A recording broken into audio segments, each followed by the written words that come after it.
అదే RTV app వార్తల్ని క్షణాల్లో చదివే అవకాశం ఉంటుంది. ఒక న్యూస్ పేపర్, ఒక టెలివిజన్ ఛానల్ మీ చేతుల్లో ఎప్పుడు ఉంటాయి. దక్షిణ కాశీగా పిలువబడుతున్న ప్రసిద్ధ పుణ్యక్షేత్రం వేములవాడలో ఉన్నాము. ఇక్కడికైతే పెద్ద ఎత్తున భక్తులు అయితే రాష్ట్ర నలుమూలల నుంచి అయితే ఇక్కడికైతే వస్తుంటారు. తెలంగాణతో పాటు ఆంధ్రప్రదేశ్, మహారాష్ట్ర, ఛత్తీస్గఢ్ ఇతర రాష్ట్రాల నుంచి అయితే భక్తులు అయితే పెద్ద ఎత్తున ఇక్కడ స్వామిని దర్శనానికి అయితే వస్తున్నారు.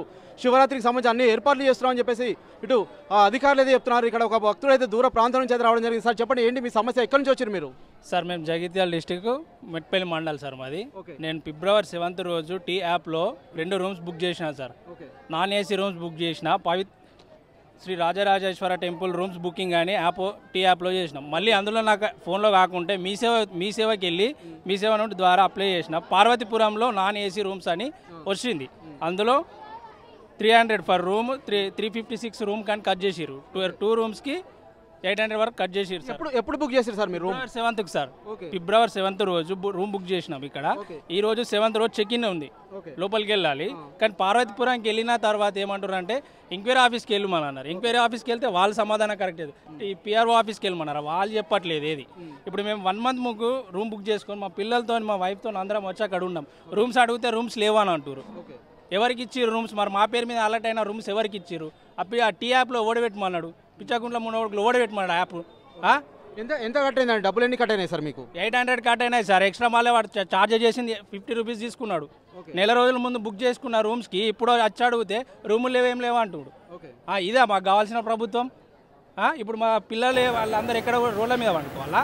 నెల రోజుల ముందు రూమ్ బుక్ చేసుకున్న వాళ్ళం అసలు ఆన్లైన్లో పెట్టొద్దు, రూమ్స్ అని ఆన్లైన్లో పెట్టొద్దు. ఇప్పుడు అడిగితే అమౌంట్ రిటర్న్ చేసినామని అంటారు. అమౌంట్ రిటర్న్ చేసిందా? ఏదైనా స్లిప్ ఇయ్యరు కదా అమౌంట్ రిటర్న్ చేసినామని. అవునా కదా సార్? అమౌంట్ రిటర్న్ చేసినామన్నా ఎవిడెన్స్ ఎంతమంది వచ్చినాడు? మీరు ఎంతమంది వచ్చినారు?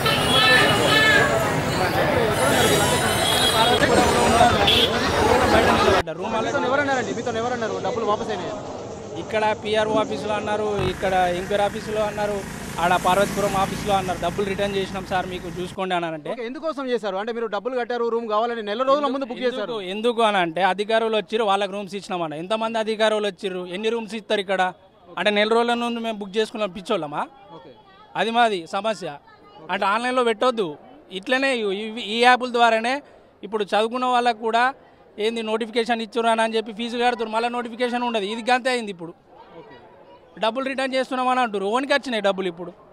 అది సార్ మాకు ఏదైనా చేయాలనుకుంటే ఇప్పుడు మాకు రూమ్స్ కావాలా సార్ ఇప్పుడు ఇక్కడ? అది మా సమస్య.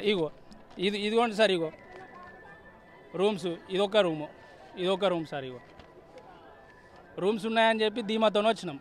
ఇక్కడ రూమ్స్ లేవు. ప్రస్తుతం మనమైతే చూస్తున్నాము జగిత్యాల నుంచి అయితే కొంతమంది భక్తులు అయితే 10 మంది అయితే ఫ్యామిలీతో అయితే ఇక్కడికైతే రావడం జరిగింది.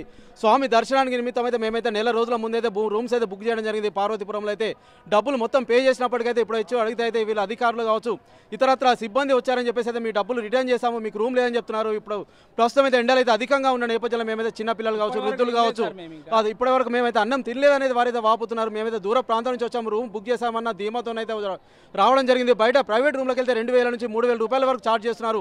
మేము దీన్ని దృష్టిలో ఉంచుకొని అయితే మేము ప్రభుత్వ రూమ్లు అంటే టెంపుల్ ఎండోమెంట్కి సంబంధించి అయితే రూమ్లు అయితే బుక్ చేయడం జరిగింది. మాకు ఆ రూమ్లో డబ్బులు అయితే తీసుకున్నారు. ఇప్పుడైతే మీ డబ్బులు మీకు వాపస్ ఇస్తామని చెప్తున్నారని ఒక భక్తులు అయితే వాపుతున్నారు. మేమైతే చిన్నపిల్లలు ఉన్నారు, ముసలి వాళ్ళు ఉన్నారు, పెద్దవాళ్ళు ఉన్నారు, ఎన్నో ప్రాంతాలకు వచ్చేది మేమైతే ఇక్కడికైతే రావడం జరిగింది. స్వామి దర్శనానికి అయితే ప్రతి ఏటా మేము ఇక్కడికైతే వస్తుంటాము.